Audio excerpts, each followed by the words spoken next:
Vamos a hablar ahora sobre temas de salud y vamos a hacerlo con un epidemiólogo, el doctor Antonio Quispe, que es profesor de la Universidad de Ingeniería y Tecnología UTEC. Doctor Quispe, muy buenas noches y bienvenido a RPP. Buenas noches, Fernando. Gracias por la oportunidad de comunicar. No, al revés. Muchas gracias por estar con nosotros.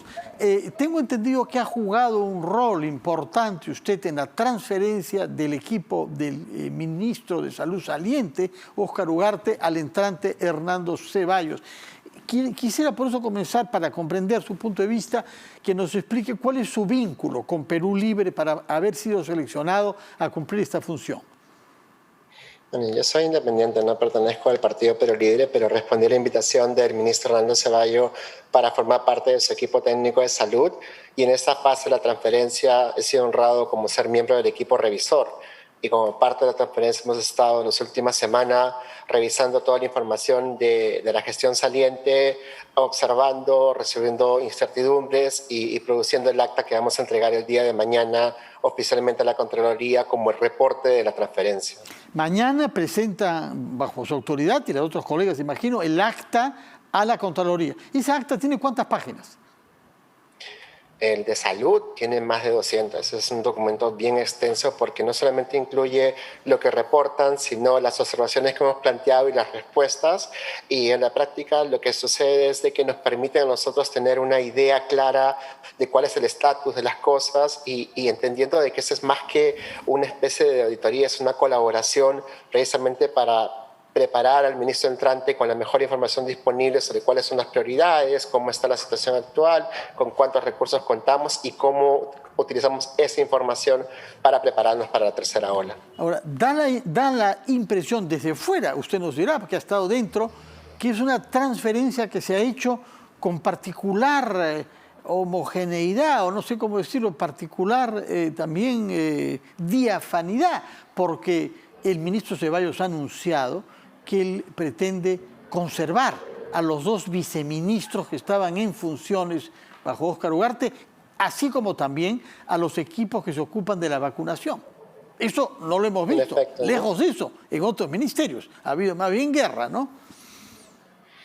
No estoy seguro, pero yo puedo dar cuenta de lo que hemos visto aquí en el Ministerio de Salud, y lo que se ha visto es esa sensibilidad del equipo que venía trabajando para efectos de lanzar esta campaña de vacunación, que es la principal intervención de cara a la tercera ola, y no podíamos más que mantener y trabajar con ellos. ¿Para qué? Para mejorar lo que había que mejorar y continuar aquello que fue tan bueno.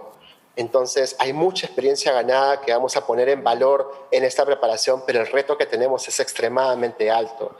Pasar de menos de 20%, alcanzar la inmunidad colectiva, se dice fácil, pero en la práctica incluye el trabajo de esta maravillosa primera línea, los ejércitos de brigadistas, todo el personal del Ministerio de Salud que está mañana y tarde y noche viendo cómo llegan las vacunas, cómo se distribuyen, cómo se aplican, y encima luchar contra esta campaña de mala información que tanto daño causa, y tratar de descentralizar la vacunación a todo el país es una prioridad para esta gestión. Y como bien lo ha mencionado el ministro Hernando Ceballos, en la práctica vamos a poder echar mano a este maravilloso recurso humano, incorporar en la medida de lo posible a aquellos que puedan sumar y seguir trabajando pensando siempre en salud pública, pensando siempre en que la prioridad es el país y que las personas pasan y las instituciones quedan. De acuerdo. Nos ha dicho muchas cosas interesantes, hay varias repreguntas que quiero hacerle.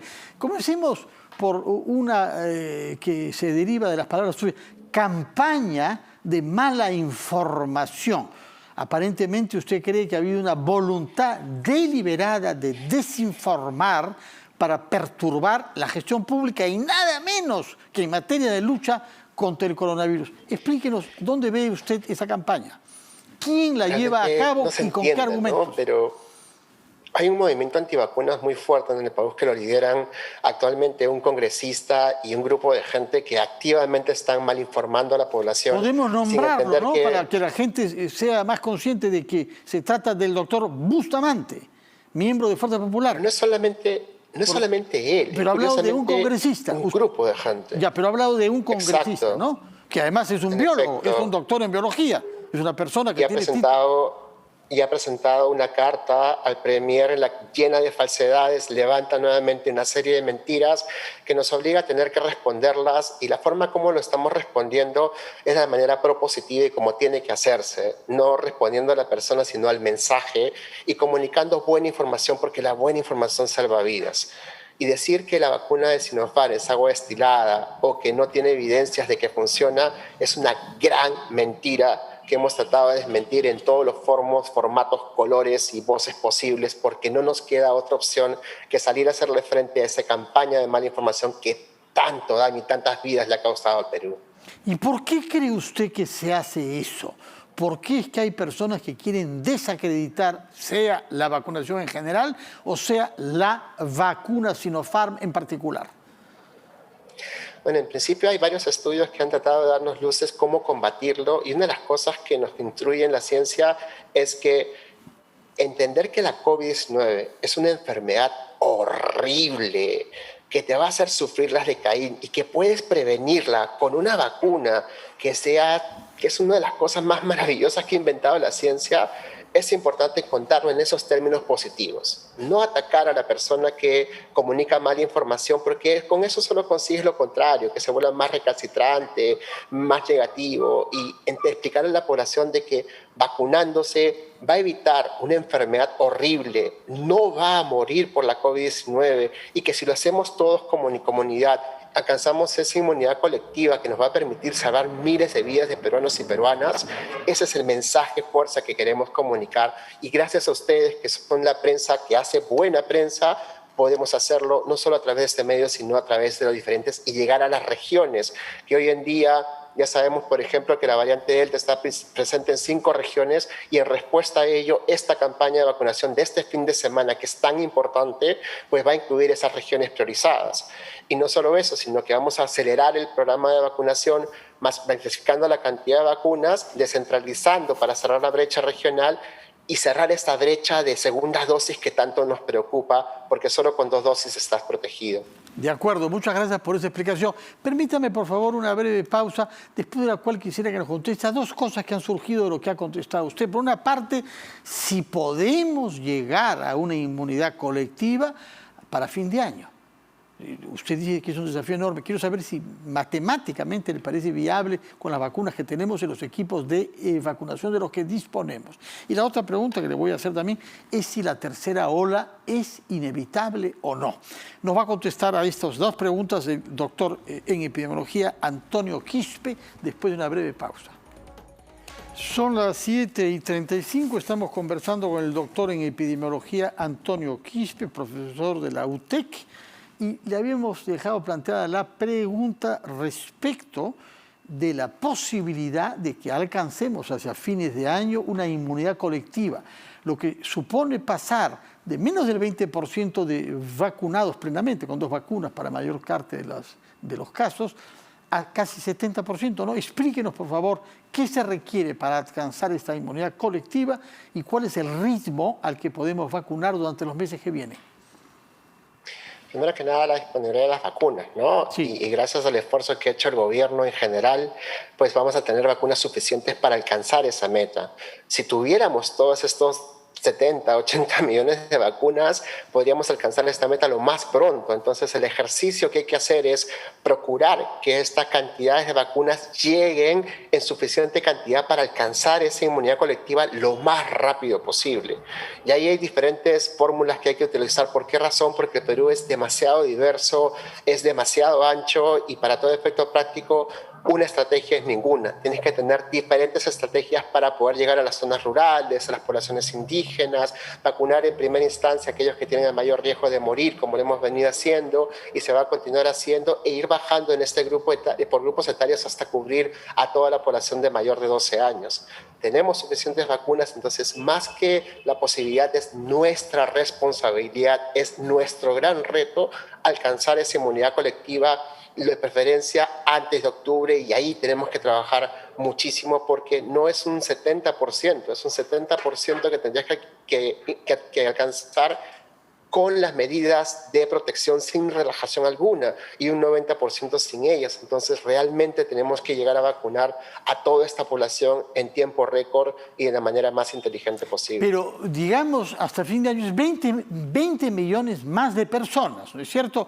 Lo cual hace 4 millones por mes, 5 meses nos quedan para fin de año, lo cual hace alrededor de 120.000 personas diarias. ¿Podemos o no vacunar desde hoy hasta fin de año 120.000 personas diarias? Y ahí es una excelente pregunta y la respuesta es todo depende de cómo vayan llegando los lotes. Si tuviéramos 1.6 millones de vacunas llegando por semana, alcanzaremos la inmunidad colectiva antes de septiembre. Y eso es justamente lo que queremos hacer. La suerte que tenemos es de que la cantidad de vacunas que llegan en agosto van a llegar más en septiembre y de septiembre a octubre tenemos un salto cuantitativo muy fuerte de 8 a 16 millones. Entonces, si contamos las vacunas que disponemos en agosto con las que tenemos en septiembre y las que vamos a tener en octubre, podemos hacer un salto muy fuerte en lo que vendría a ser la tasa de protección protegida con 2 dosis, que es la que verdaderamente importa. De ahí que es vital, es imprescindible comprometer a todos los actores, incluyendo la empresa privada, para que ayude a las regiones a montar estos centros de vacunación con recursos suficientes para distribuir la cantidad de vacunas. Seguir con los vacunatones y descentralizarlos a todo el Perú, como lo vamos a hacer a partir de la siguiente semana, y empezando con esta en aquellas regiones priorizadas que son Piura, Ica, Arequipa, Junín, Pasco y justamente Lima y toda esa idea de que las vacunas no solamente nos permiten salvar vidas, sino aquellas personas protegidas tienen menor carga viral, con lo cual contagian a menos personas y eso nos ayudaría a mitigar, que es salvar la mayor cantidad de vidas, y a contener, que es prevenir la mayor cantidad de casos. Doctor Quispe, usted ha dicho contando eventualmente también con la ayuda del sector privado, pero teníamos noticia de que la empresa minera Sauder en el sur y la empresa minera Antamina en Ancash, todas ellas presentes en varias regiones, por lo demás, estaban colaborando y se habló de Sauder, Exacto, que garantizaba logística para vacunar a 400.000 personas. ¿Esos programas están llevándose a cabo? ¿Ustedes lo van a mantener y potenciar? Queremos escalarlos porque necesitamos la participación de todos, y de ahí la invitación abierta no solamente de esas iniciativas de las empresas mineras, sino de las grandes empresas en cada región. Por favor, ayuden a sus gobiernos regionales dándoles la logística suficiente para ayudarnos a distribuir estas vacunas.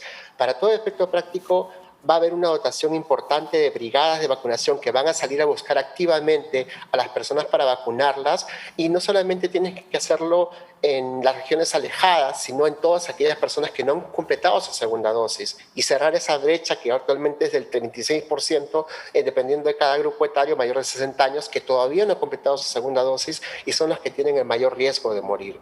Entonces, por favor, a todos aquellos que en regiones tienen el poder suficiente para asistir a sus gobiernos regionales a implementar y que estos vacunatones sean un éxito, este es su momento.